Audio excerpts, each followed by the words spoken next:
কোথায় ছিলে এতক্ষণ? বাইরে বাজ পড়ছে, একবারও মাথায় আসে না যে কেউ বাড়িতে বসে চিন্তা করছে? আরে, বাঁকের কাছে জল জমে গেছিল, পুরো রাস্তাটা পা পিছলে গেল একেবারে। উঠে আবার কাঠগুলো গুছিয়ে নিতে হলো, তো তাই দেরি হয়ে গেল একটু।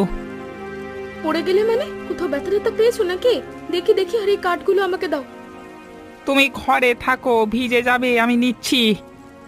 তুমি কি একা ভিজবে সারা রাত? দাও বলছি, নাটক করো না। আচ্ছা আচ্ছা, নাও, তোমার সাথে তর্ক করে কোনোদিন লাভ নেই, কোনোদিন জিতিও নি। নাও নাও নাও। না যেতনি, আর জিততেও পারবে না। ঘরে ঢোকো এখন। এই কাপড়ে থেকো না, ছেড়ে দাও। গত বছর এইভাবে ভিজে তুমি জ্বরে পড়েছিলে, মনে নেই?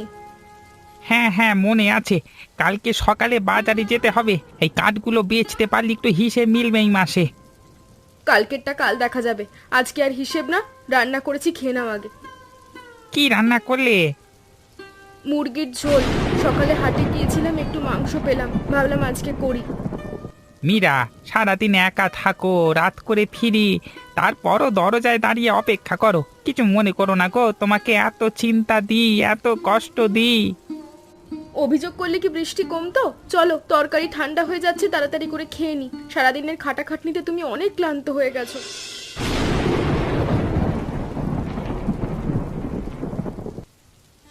গন্ধটা খুব ভালো আসছে। কি মশলা দিলে?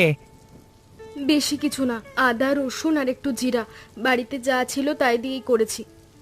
তুমি অল্প মশলায় যা রান্না করো, বেশি মশলায় অনেকেতে পারে না। বেশি মশলা কিনবো কোথা থেকে? যা আছে তাই দিয়েই চালাতে হয়। সেটা বলছি না, সত্যি বলছি, গ্রামে কেউ তোমার মতো রাঁধতে পারে না। ভাগ্য করে একটা বউ পেয়েছি বটে, হাতের রান্না একেবারে অসাধারণ।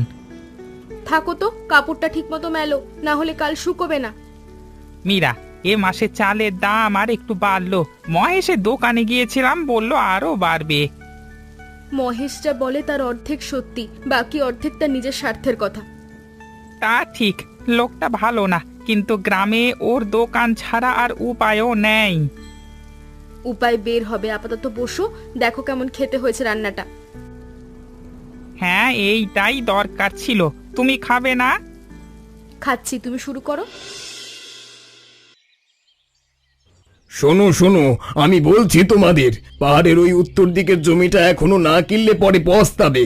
আমি খোঁজ নিয়ে দেখেছি, ওখানে রাস্তা হবে কিছুদিনের মধ্যে। রাস্তা হলে জমির দাম 3 গুণ হয়ে যাবে। তা কত টাকা লাগবে মহেশদা? সেটা নিয়ে ভেবো না, আমি ব্যবস্থা করে দেব।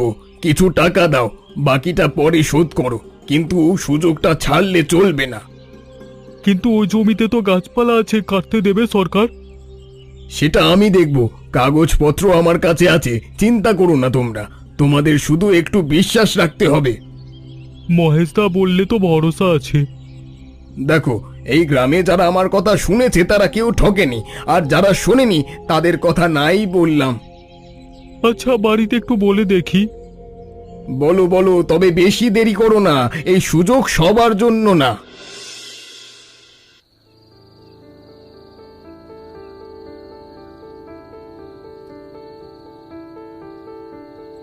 এই, কেউ আছেন ভেতরে? শুনতে পাচ্ছেন? এই ভাই, চোখ খুলুন, আমি আছি। এই এই যে। মাথায় লেগেছে। ঠিক আছে ঠিক আছে, আমি বের করছি, একটু সহ্য করুন।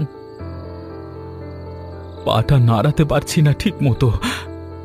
হাসপাতাল এখান থেকে অনেক দূর, এই বৃষ্টিতে রাস্তাও খারাপ। আমার বাড়িতে চলুন আগে, আপনাকে এই অবস্থায় নিয়ে যাওয়া যাবে না। না না, আপনাকে কষ্ট দিতে চাই না। কষ্টের কথা এখন না, আপনাকে এখানে রেখে যাওয়া যাবে না। উঠুন উঠুন, হাত দিন আমার কাঁধে। গাড়িতে একটা ব্যাগ ছিল, সমস্ত যাবতীয় জিনিসপত্র ছিল। আপনি কোনো চিন্তা করবেন না, আমি সব নিয়ে যাব। আপনার শরীরটা খারাপ, আপনি তাড়াতাড়ি চলুন।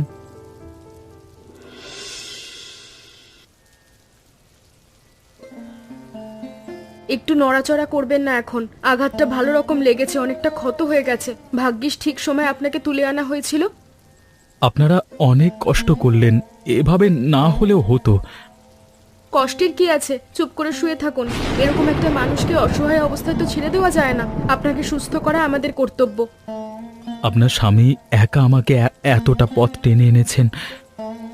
ও অভ্যস্ত আছে কষ্টে, আপনি ভাববেন না। এই ওষুধটা একটু জ্বালা করবে, তবে তাড়াতাড়ি আপনার ক্ষতটা ঠিক হয়ে যাবে, আপনি সুস্থ হয়ে উঠবেন।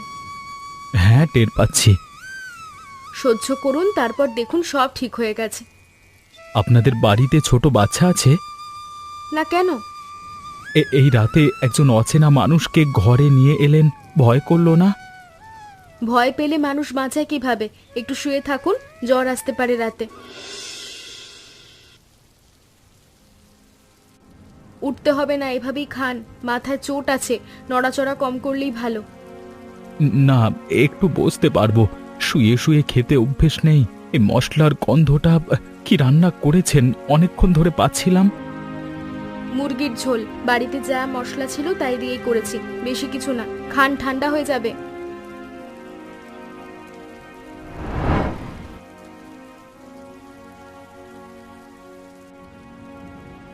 কি হলো, রান্না ঠিক হয়নি? একটু নুন কম হয়েছে কি? না না, ঠিকই আছে, বরং অনেক ভালো হয়েছে। আসলে অনেক দিন পর এরকম খাবার খেলাম তো, তাই একটু থমকে গেলাম। অনেক দিন মানে? বাড়িতে রান্না হয় না? বাড়িতে একা থাকি, নিজে রাঁধি, কিন্তু এই স্বাদটা আর পাই না। আমার মা রাঁধতেন ঠিক এইভাবে। আদা রসুনের এই গন্ধটা, ঝোলের এই রংটা একদম এক। মা এখন রাঁধেন না? উনি নেই, বছর সাথে হয়ে গেল। তারপর থেকে এই স্বাদটা আর পাইনি কোথাও। আর একটু নেবেন? হাঁড়িতে আছে এখনো। হ্যাঁ, নেব, যদি কষ্ট না হয়। কষ্টের কি আছে, বসুন, আমি আনছি। শুনলে, রবি নাকি কাল রাতে একটা অচেনা লোককে বাড়িতে এনেছে। কেউ চেনে না লোকটাকে, কোথা থেকে এসেছে কেউ জানে না। তাই নাকি? আমি তো কিছুই শুনিনি। কোথা থেকে এলো লোকটা? সেটাই তো কেউ বলতে পারছে না। গাড়ি নিয়ে আসছিল, রাস্তায় পড়ে গেছে নাকি। কিন্তু এই পাহাড়ি রাস্তায় এত রাতে শহরের গাড়ি নিয়ে কে আসে? কোনো কাজ ছাড়া তো কেউ আসে না। এটা তো ঠিকই বলেছ, রাতের বেলায় রাস্তায় কেউ আসে না এমনিতে। রবি বেচারা সহজ মানুষ, মনে দয়া আছে, বুঝতে পারিনি। কিন্তু অচেনা একটা লোককে ঘরে রাখা কি ঠিক? গ্রামের নিরাপত্তার কথাও তো ভাবতে হবে। আমাদের ছেলেপুলে আছে, মেয়ে মানুষ আছে। তাও তো ঠিকই বলেছ। মোড়লকে বলো না ব্যাপারটা। বলবো, অবশ্যই বলবো, কিন্তু তার আগে তোমরা সবাই একটু সতর্ক থেকো। কে কোথা থেকে আসছে, কেন আসছে, কার সাথে মিশছে, এসব একটু খেয়াল রাখো। গ্রামের মানুষকে গ্রাম রক্ষা করতে হবে। হ্যাঁ, সেটা তো ঠিকই। আচ্ছা, লোকটা দেখতে কেমন? শহরের মানুষ বোঝা যায়, কিন্তু আসল পরিচয় কেউ জানে না। রবিও জানে না বলে মনে হয়। এটাই তো চিন্তার কথা।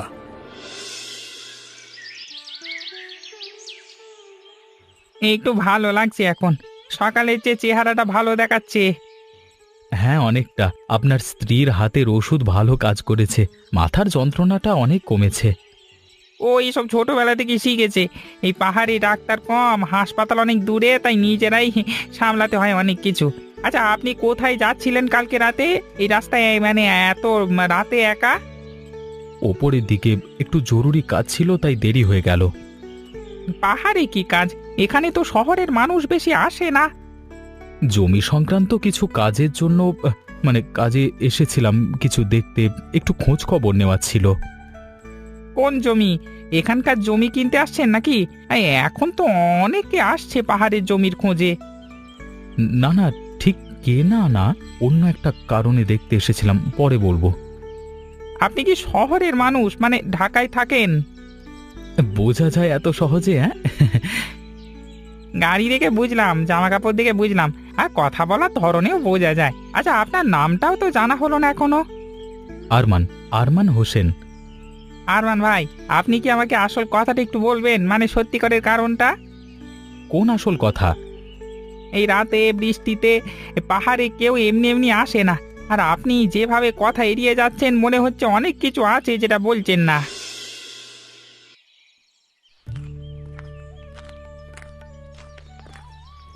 ঘর থেকে বের হলেন, পা ঠিক আছে তো? একা একা কিন্তু বের হওয়াটা ঠিক হয়নি। পা ঠিকই আছে, একটু ভালো লাগছিল তাই বের হলাম। ঘরের মধ্যে বসে থাকতে ভালো লাগছিল না। আপনাদের এত কষ্ট দিচ্ছি। কষ্টের কথা বলবেন না বারবার। মাথা ঘুরছে না তো?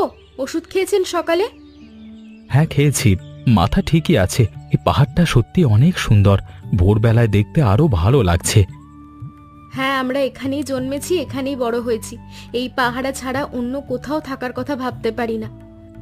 এই গাছপালাগুলো, এগুলো কি সব পুরনো? এত বড় গাছ এখন আর বেশি দেখা যায় না। অনেক পুরনো। কোনোটা আমার দাদার আমলের আগে। বাপদাদারা বলতেন এই গাছগুলো এই পাহাড়ের প্রাণ। কেন জিজ্ঞেস করছেন এগুলো? এমনি এরকম গাছ দেখলে মনটা ভালো হয়ে যায়, আর মনে হয় এগুলো যেন টিকিয়ে রাখা দরকার। দেখা যায় না কারণ মানুষ কেটে ফেলে। লোভ দেখালেই কেটে দেয়, কেউ একটুও ভাবে না। আপনারা এত করছেন আমার জন্য, আর কি করবেন? আপনি বারবার এই কথা কেন বলছেন? যথেষ্ট কি অযথেষ্ট সেটা আমরা বুঝবো।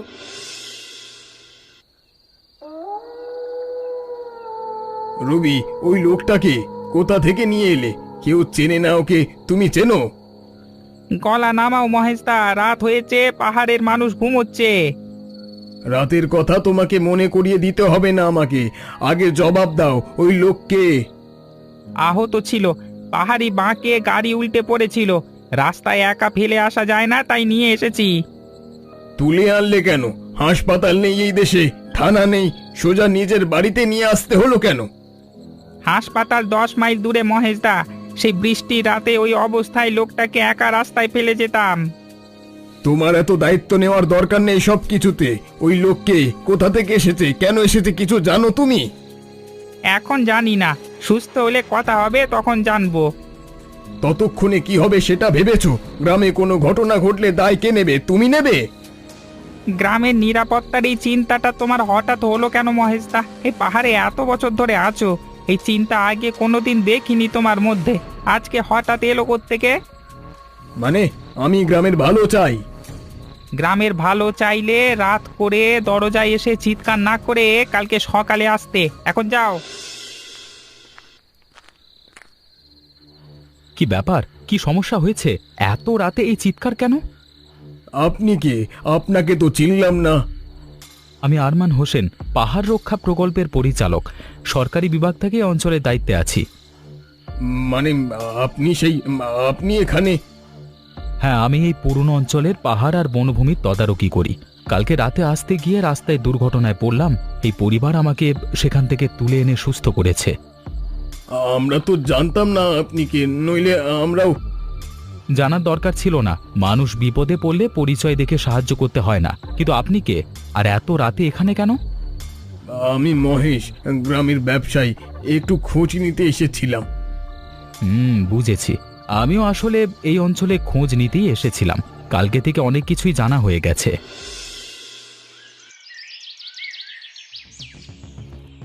মোড়ল সাহেব, এই কাগজগুলো একটু দেখুন তো। এগুলো সরকারি নথি, আদালতে দাখিল করা হবে। এগুলো কিসের কাগজ? এত সরকারি ছাপ কেন এতে? এই পাহাড়ের উত্তর দিকের যে জমি আছে, সেখানে অবৈধভাবে গাছ কাটবার পরিকল্পনা হচ্ছিল। এই নথিতে সব আছে, কে পরিকল্পনা করেছে, কিভাবে করেছে, কাদের সাথে মিলে করেছে। কে করেছে এটা? গ্রামের কেউ? মহেশ সাহেব, তিনি গ্রামের মানুষদের জমি কেনবার লোভ দেখিয়ে আসলে নিজে পাহাড় কেটে কাঠ বিক্রি করবার পরিকল্পনা করেছিলেন। গ্রামের মানুষের টাকাও নেওয়া হতো, পাহাড়ও কাটা হতো, কিন্তু কেউ কিচ্ছু পেত না। এটা কি সত্যি নিশ্চিত? মহেশ তো এই গ্রামে অনেক বছর ধরে আছে। সম্পূর্ণ নিশ্চিত। আমি 3 মাস ধরে এই অঞ্চলে তদন্ত করছি। এই কাগজগুলোতে তার সই আছে, তার যোগাযোগের প্রমাণ আছে, সব আছে। এগুলো আদালতে যাবে। আমরা কিছুই বুঝতে পারিনি। সে আমাদের কাছে বিশ্বাসের মানুষ ছিল। এইভাবেই হয়, বিশ্বাসের সুযোগ নিয়েই এই কাজ করা হয়। তবে এখন থেকে সতর্ক থাকবেন। এই পাহাড় আপনাদের, এটা রক্ষা করবার দায়িত্ব আপনাদের। যদি কেউ পাহাড়ের জমি নিয়ে কোনো প্রলোভন দেখায়, সরাসরি আমাদের জানাবেন। তোমরা সবাই এভাবে চুপ করে দাঁড়িয়ে আছো? এত বছর একসাথে ছিলাম, কেউ একটা কথাও বলবে না?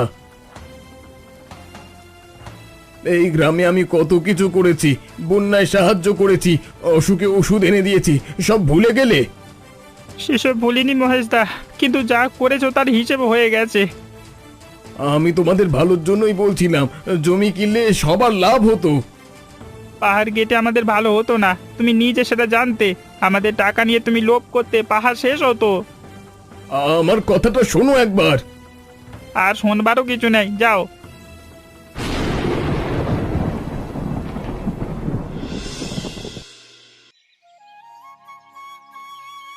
এই ট্রাকটা একটু বাঁদিকে সরাও তো, ওইদিকে সরালে জায়গাটা বেশি কাজে লাগবে।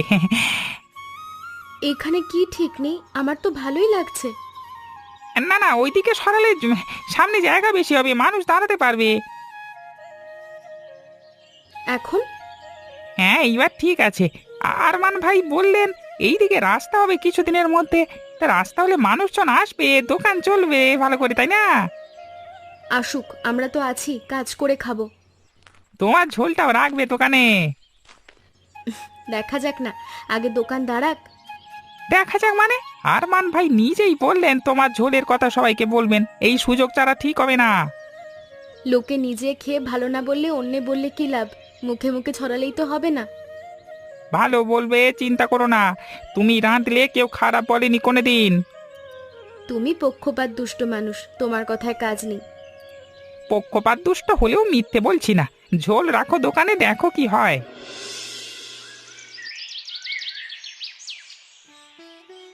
মীরা ভাবি, এই ঝোলের কথা আমি ঢাকায় গিয়েও বলবো, এই স্বাদ ভুলতে পারবো না। আরে ভুলতে হবে না, আবার আসবেন, আবার খাবেন। অবশ্যই আসবো। এই পাহাড়ে আসবার কারণ এখন আরো বেশি হয়ে গেছে। আপনাদের কাছে এই কদিনে যা ঋণ হলো, সেটা কোনোভাবে শোধ হবার না। ঋণের কথা আর মুখে আনবেন না। বিপদে পড়া মানুষকে সাহায্য করা, এইটুকুই তো করেছি, এতে তো ঋণ হয় না। সবাই যদি এইভাবেই ভাবতো, তাহলে অনেক কিছু অনেক সহজ হতো। ভাবে মানুষ, শুধু মাঝে মাঝে ভুলে যায়, আবার মনে পড়ে। আরমান ভাই, আর একটু নেবেন? হাঁড়িতে আছে এখনো। নেব অবশ্যই। আপনার স্ত্রীর হাতের রান্না না বলবার কোনো উপায় নেই। এই ঝোল খেতে খেতে মনে হচ্ছে এখানেই থেকে যাই। থাকুন তাহলে, আমাদের আপত্তি নাই। ইচ্ছে করছে সত্যি। দোকানে ঝোল রাখার কথা বলছিলে না, রাখবো? বললাম না যে রাখবে। এমনই মজার মজার গল্প দেখতে আমাদের চ্যানেলটাকে সাবস্ক্রাইব করতে ভুলবেন না।